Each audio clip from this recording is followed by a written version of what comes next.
Naam, karibu tena kufuata habari katika lugha tukufu bora ya Kiswahili kwenye runinga ya Kivu Morning Post, na hapa mtasari wake. Vuguvugu la kisiasa na kijeshi la AFC M23 linawalika wanajeshi wa FARDC na wazalendo waliopo katika mji wa Uvira na kando kando kujisalimisha na kuweka silaha zao chini. Kanali Wiringoma, msemaji wa jeshi la AFC M23, pia alitoa mwito kwa wanajeshi wa Burundi kurejea nchini mwao. Na hali ya usalama bado si shwari katika mji wa Baraka jijini Fizi. Katika eneo la Fizi, hii ni kutokana na uwepo kubwa wa wanajeshi wa FARDC na wazalendo waliokimbia kutoka mjini Uvira. Haya na mengine ni katika habari hizi, karibu.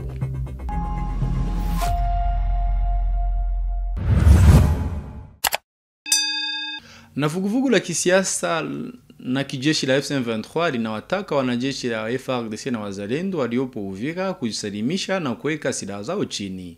Kanali Wiringoma, msemaji wa jeshi la M23, pia alitoa wito kwa wanajeshi wa Burundi kurejea nchini mwao.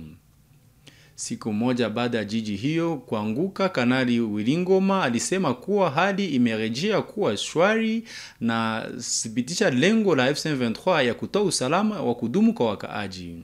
Katika lugha ya Kiswahili tuambie, mwako Kanali Wiringoma unakuwa unaongea kwa Kivu Morning Post. Kwa sasa una hali iko namna gani mjini Uvira? Hali ni utulivu, wakazi wanaanza rudia kwao. Baada ya maneno inapita, unajua kwamba wazalendo walifanya madega, balikuwa piga masasi holela na saa moya fulani biko napiga masasi holela, lakini utulivu iko. Tunaomba wakazi barudi kwao, wafanye kazi yao, biashara yao, baendelee na kazi yao maalumu gisi na kuwaka, hakuna shida lolote. Amani iko, wajeshi letu iko jeshi ya raia, watawalinda saa 24, wafanye kazi yao gisi na Israeli.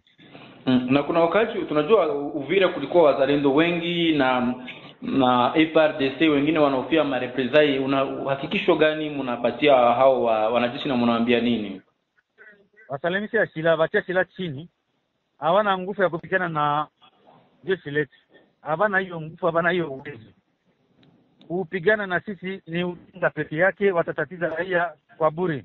Ni watu wanapenda kupora mali ya raia, kuonea raia, kupiga kiolela.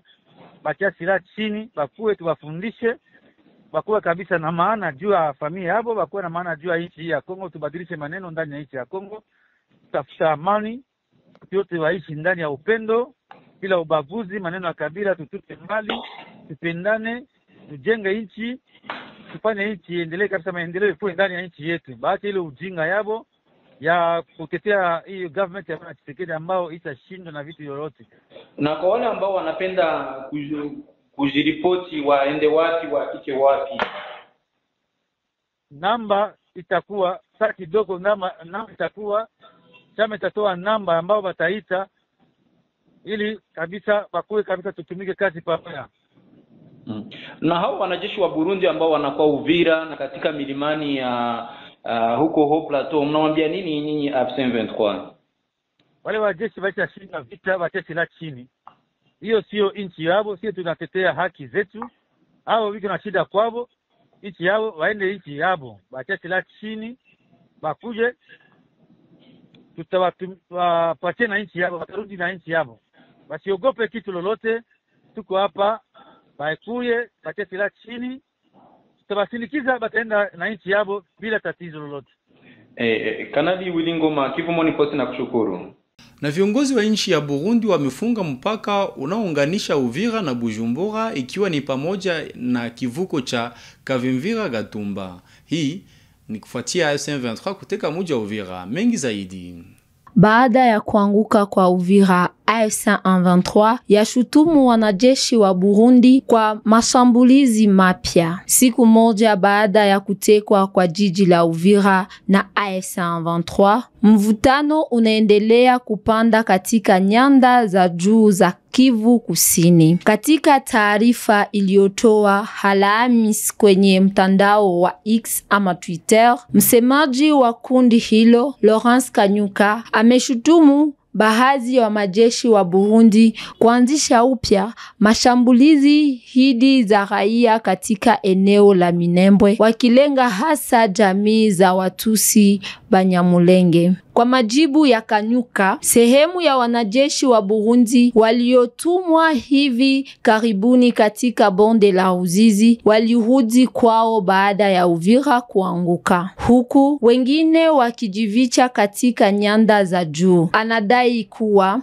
hawa waliobaki wanaanza tena operation zao kwa ukatili mkubwa, wakituma mabombi na silaha nzito na kusababisha vifo vya raia, wakiwemo wanawake na watoto. Kundi hilo limesema kuwa ni msukosuko wa kibinadamu kwa kiwango kizito kisichokuwa cha kawaida. Mivutano hii mpya inajiri huko Burundi, ikifunga mpaka wa Gatumba Kamvivira, njia muhimu inayounganisha Bujumbura na Uvira, mara tu baada ya mji huu kutekwa na AFC M23. Maelfu ya raia wamekimbilia Burundi na kuongeza ukali wa janga la kibinadamu ambalo tayari lilikuwa kubwa. Wakati huu, mpaka wa Burundi na Rwanda umeendelea kufungwa tangu Januari wa mwaka huu. Katika mahojiano iliyofanyika na RFI, waziri wa mambo ya nje wa Burundi, Albert Shigiro Bizimana, amekana tuhuma zozote kuhusu jukumu la Bujumbura katika kuzorota kwa hali ya usalama. Amesema ya kuwa chanzo kikuu cha machafuko ni kile kinachodaiwa kuwa msaada wa Rwanda kwa M23.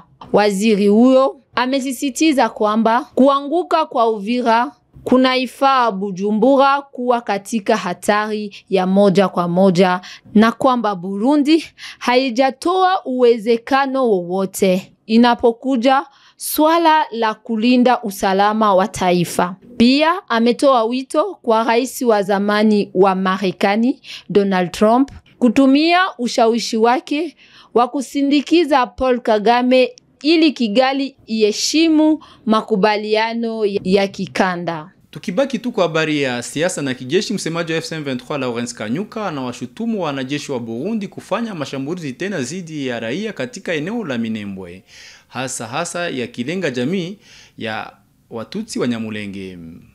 Hapa maelezo mengi. Les autorités burundaises ont fermé la frontière ralliant Uvira à Bujumbura, notamment le poste de Kamvimvira Gatumba, après la prise de la ville par le combattant de la M23.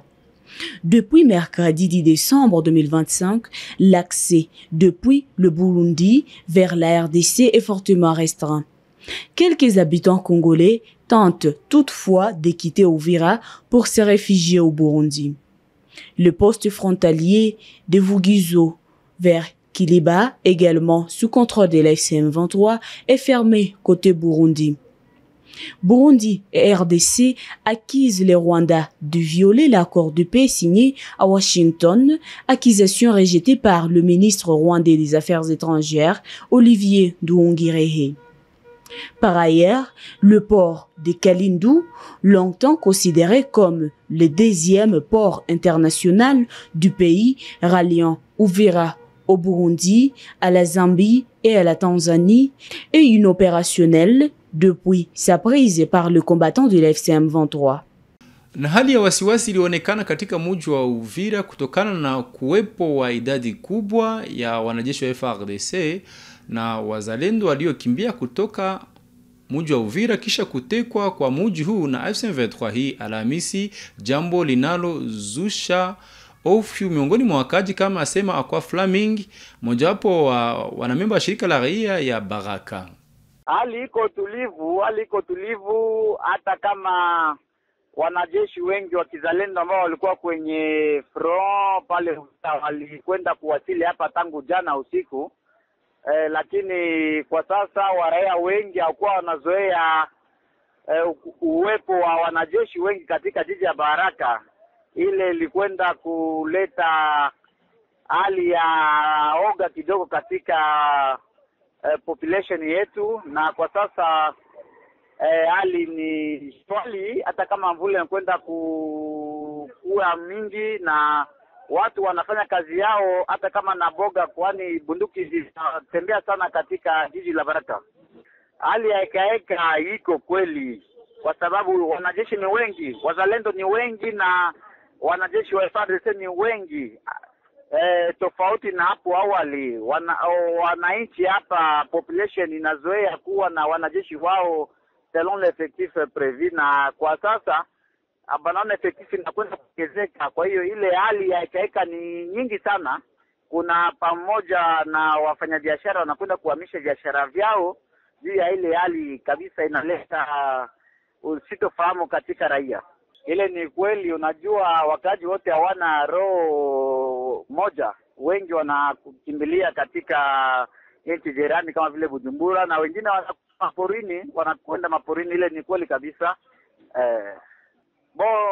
Recommendation moja tena kama tunapaswa tuma kwa raia ni ile raia kuwe très resistant, population kuwe très resistante, parce que vitu vya mingi vinakwenda kupitika ni guerre de media. Wadui wanakwenda kutumikisha media sana kwa kuutilize kebiko Baraka, hivi tuko na image ya iko Baraka, c'est une guerre de media. Na ile Uvira occupation ingali pour les ondes, alors basi na ile basi fate vya réseaux sociaux beaucoup plus. Kiongozi wa mashuhuri Bahema Bajere alikutana gavana wa kijeshi wa Ituri. Hapo alishutumu ukosefu wa usalama unaosababishwa na wanamgambo wa SRP wake Thomas Lubanga huko Bule. Mashambulizi ya mara kwa mara yanalenga raia na kuvuruga utulivu wa ndani. Tukibaki tu mtaani Ituri, barabara ya Komanda Luna kwenye njia ya barabara ya kitaifa nambari 4 huko Ituri imefunguliwa tena kwa wasafiri baada ya kufungwa kwa miaka 3. Viongozi wa jimbo wamesema ya kuwa kufungua kwa barabara hilo inalenga umuhimu ya urazishisha tena uhamizaji na biashara na usalama. Viongozi wa jeshi ndio wamesimamia ukarabati wa barabara hiyo. Vyombo vya usalama viliwakamata washukumiwa kuwa wabandia wanaoleta usalama mdogo katika mji wa Lubumbashi huko Katanga. Ni wakati operation ya pamoja FARDC na FNC mnamo Desemba tarehe 10 mwaka huu. Gavana wa muda Martin Kazembe Shula aliwaonyesha washukumiwa hao wanaoshutumiwa uzishaji wa bangi, pombe haramu na umiliki wa dawa za kulevya mbele ya makamu rais wa bunge la jimbo na waziri wa majimbo. Na hapo ndipo tunatia nukta kwa habari hizi katika lugha la Kiswahili kwenye runinga ya Kukifo Morning Post. Ni kualike tukonani baadaye. Asante.